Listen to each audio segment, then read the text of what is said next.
Hi guys, this is Paritosh and you are watching I speak about stocks. Guys, आज इस video में हम बात करने वाले हैं मल्टी बैगर स्टॉक्स के बारे में। इस बजट में कुछ सेक्टर्स पे, कुछ सेगमेंट्स पे की फोकस किया गया है और इसकी वजह से मुझे लगता है कुछ स्टॉक्स में आपको टर्न अराउंड देखने को मिल सकता है और ये stocks basically multi bagger returns दे सकता है in the coming 2 to 3 years. तो जो सबसे पहला पॉइंट है जो बजट का की फोकस था वो था PLI स्कीम्स का, प्रोडक्ट लिंक्ड इंसेंटिव स्कीम्स का। Government is trying to increase their spending limit of 1.97 lakh crore under the PLI schemes, जहाँ पे they will try to boost the local manufacturers. 40,000 crore का अक्टूबर नवंबर में भी एलोकेट किया गया था, अप्रूवल किया गया था, जिसमें काफ़ी स्टॉक्स ने अच्छा रिस्पॉन्स भी दिखाया जिनको इस PLI स्कीम्स का बेनिफिट मिला। उन्हीं में से एक स्टॉक है जो मुझे लगता है आने वाले समय में और अच्छा वहाँ पे आपको अपलिफ्टमेंट देखने को मिल सकता है या आपको उस पर पॉच लिस्ट में अपनी जरूर रखना चाहिए। अच्छा क्वालिटी का स्टॉक है और नाम है Dixon technology. Sir, Dixon technology करता क्या है? Dixon technology basically is a focused design focused solution company. It manufactures washing machine, home appliances, security solutions, smartphones. Yes, basically this is the contract manufacturing company vendors का काम लेके local level पर manufacture करते हैं।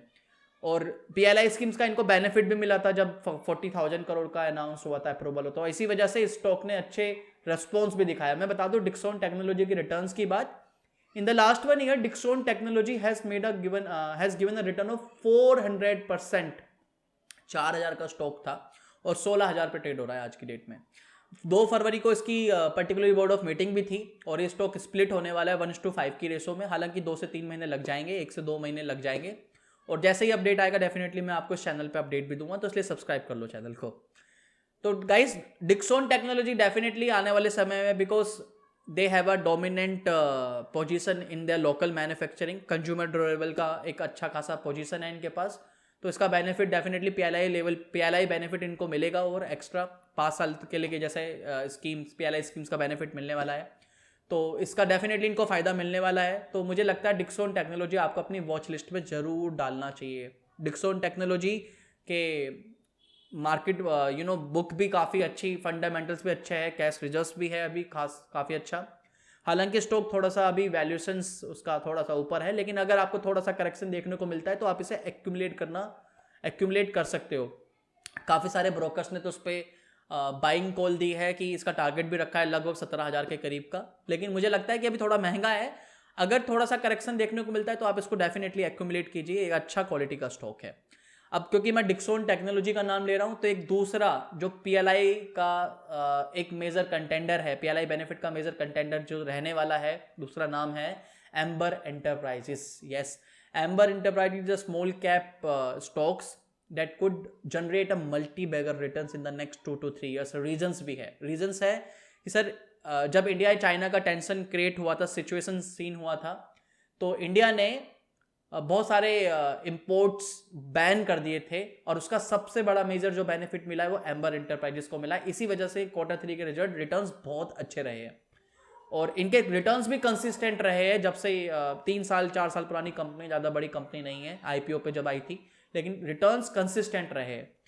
और मैं बता दूं कि एम्बर एंटरप्राइजेस बेसिकली करता क्या है। एम्बर एंटरप्राइजेस बेसिकली मैन्युफैक्चर आपका एयर कंडीशन और refrigeration component, basically they also the contract manufacturing company, और इसका मेजर बेनिफिट भी मिला है। जब से इंडिया में अक्टूबर से बैन हुआ है इंपोर्ट, मतलब गवर्नमेंट ने बोला है कि भाई अगर आपको इंडिया में कंज्यूमर्स को सामान बेचना है, कंज्यूमर ड्यूरेबल्स बेचने हैं, तो आपको लोकल मैन्युफैक्चर से कंपोनेंट खरीदने होंगे, बाहर से नहीं खरीदोगे आप।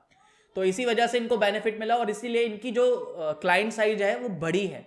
इनको 6 क्लाइंट्स असाइंड 6 डील्स असाइंड हुई है अक्टूबर से लेके अभी तक, और जिसका फायदा इनके अभी ओवरसीज एक्सपोर्ट रेवेन्यू पे देखने को मिलेगा। अभी तक इनकी कोई ओवरसीज एक्सपोर्ट रेवेन्यू नहीं थी, लेकिन ये एक्सपेक्ट किया जा रहा है कि 10 से 15% का इनका एक्सपोर्ट रेवेन्यू जनरेट होगा इस ट्रांजेक्शन से, और इसी वजह से इनकी कैश रिजर्व्स भी काफ़ी अच्छे हैं और इस वजह से इनकी प्रॉफिटेबिलिटी पे डेफिनेटली पॉजिटिव इंपैक्ट आएगा। तो मुझे लगता है फंडामेंटल के हिसाब से और मार्केट के हिसाब से और एक कंपटीशन के हिसाब से Amber enterprises could be one of the stock that could play a multi bagger role in the portfolio. तो आपको डेफिनेटली स्मॉल कैप स्टॉक्स है तो थोड़ा रिस्की हो सकता है, लेकिन फंडामेंटल्स और जैसे कि गवर्नमेंट सपोर्ट कर रही है और इनके कुछ मैन्युफैक्चरिंग सेटअप है जहां पे पीएलआई स्कीम्स इनको मिल सकती है, 4 से 5% का बेनिफिट मिलेगा इनके इंक्रीमेंटल सेल्स पर।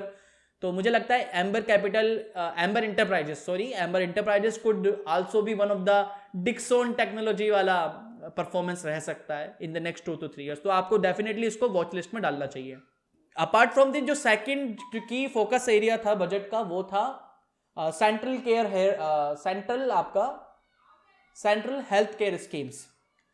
Under the central healthcare schemes, government has sponsored a PM Atmanirbhar Swasth Bharat Yojana, which will be launched with the overlay amount of 64,180 crores। हालांकि 64,180 करोड़ कैसे अलॉट होगा ये देखना बाकी है, लेकिन यस, इससे जुड़ी जो भी इंस्टीट्यूशंस होंगी, हेल्थ केयर इंस्टीट्यूशंस होंगी, उनको डेफिनेटली फायदा होगा। इसमें जो मुझे लगता है कि जिन इंस्टीट्यूशंस पे ज़्यादा फोकस होगा, जो मेरी वॉच लिस्ट, मेरी रडार पर होंगे, वो होंगे Apollo hospital, Fortis health care, Narayana Hrudayalaya, Max health care and doctor Lal path labs. तीसरा जो मेन कोर पॉइंट था बजट का वो था कि government is trying to clean up the balance sheet of the PSUs bank.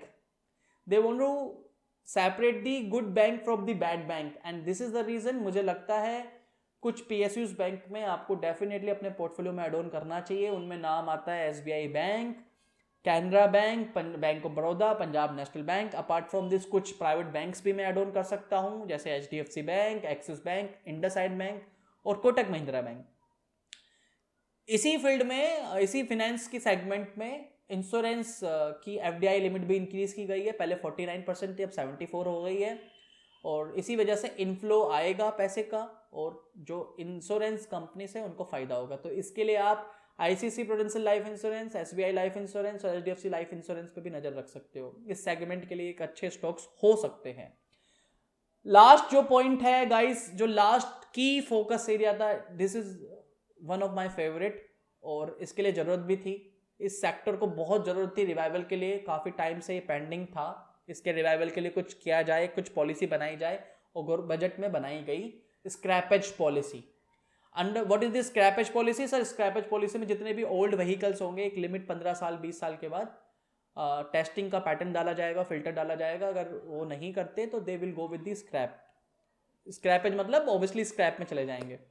तो इससे सबसे बड़ा जो मेजर बेनिफिट होने वाला है वो होगा आपके कमर्शियल व्हीकल मैन्युफैक्चरर्स। मैं यहाँ पे 3 स्टॉक्स का नाम जरूर लूंगा। ये सबसे बड़ा, इन तीनों स्टॉक को सबसे बड़ा बेनिफिट होगा। इसके पीछे रीजंस है। एक तो स्क्रैपेज पॉलिसी का बेनिफिट, दूसरा इसी के साथ में government also sponsored 18,000 crore overlay amount for the augmentation of augmentation of bus service in the urban areas. 18,000 crore रुपए का अमाउंट डिप्लॉय किया जा रहा है for the bus service, for the local bus service, metro और बस सर्विस के लिए, जिसमें जो मेजर कंटेंडर रहेंगे, जिसका जो मेन सबसे ज़्यादा बेनिफिट होने वाला है, जो बेसिकली कमर्शियल व्हीकल मैन्युफैक्चरर है वो होंगे। और 3 नाम है ये, अशोक लेलैंड, टाटा मोटर्स और महिंद्रा एंड महिंद्रा सर्विसेज। तो मुझे लगता है ये 3 स्टॉक्स, बाकी हालांकि इसके अपार्ट फ्रॉम दिस जो बाकी ऑटो स्टॉक्स है डेफिनेटली उनको भी फायदा ही होगा। जो इससे जुड़े इंडस्ट्रीज है, जैसे कि जो बैटरीज बनाते हैं, उनको भी डेफिनेटली फायदा होगा। लेकिन यस, जो मेन कंटेंडर है जिसपे नजर बनाए रखनी चाहिए आपको, वो होंगे Ashok Leyland, Mahindra and Mahindra and Tata motor. तो आप देख सकते हो कि बजट के बाद इन तीनों स्टॉक्स के रिटर्न्स कुछ अलग ही लेवल पे है। These stocks are performing very well from the budget, when the budget announced. Guys, ये स्टॉक्स बेसिकली मेरा सिर्फ रिकमेंडेशंस है। हालांकि आपको अपने एडवाइजर्स के साथ में सलाह करने के बाद ही इन स्टॉक्स में निवेश करना चाहिए।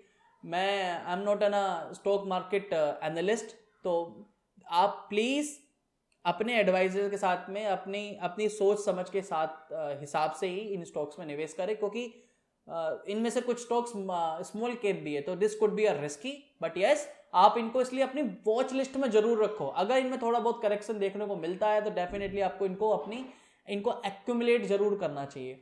मैंने अपने लिए स्मॉल केस में पोर्टफोलियो बनाया है, जहां पे मैंने इनको अपना वॉच लिस्ट में डाल दिया है। अगर आप वो वॉच लिस्ट सेव करना चाहते हो तो आपका जो भी ब्रोकर यूज़ कर रहे हो आप, डिमेट अकाउंट है जिसमें, आप वहाँ डायरेक्टली स्मॉल केस में लॉगिन कर सकते हो और वो वॉच लिस्ट में डाल सकते हो, सेव कर सकते हो। आपको लगता होगा फ्यूचर में तो आप खरीद भी सकते हो। आपको कुछ करने की जरूरत नहीं, कोई फीस देने की भी जरूरत नहीं है। तो नीचे मैंने डिस्क्रिप्शन में लिंक दे रहा हूँ स्मॉल केस पोर्टफोलियो का, सो दैट आप उस पर एक नज़र बनाए रख सको। आप उस पोर्टफोलियो को जस्ट सेव करके रखो, आपको लगता होगा फ्यूचर में तो आपके काम आएगा। तो इतना ही था गाइस आज आपके लिए।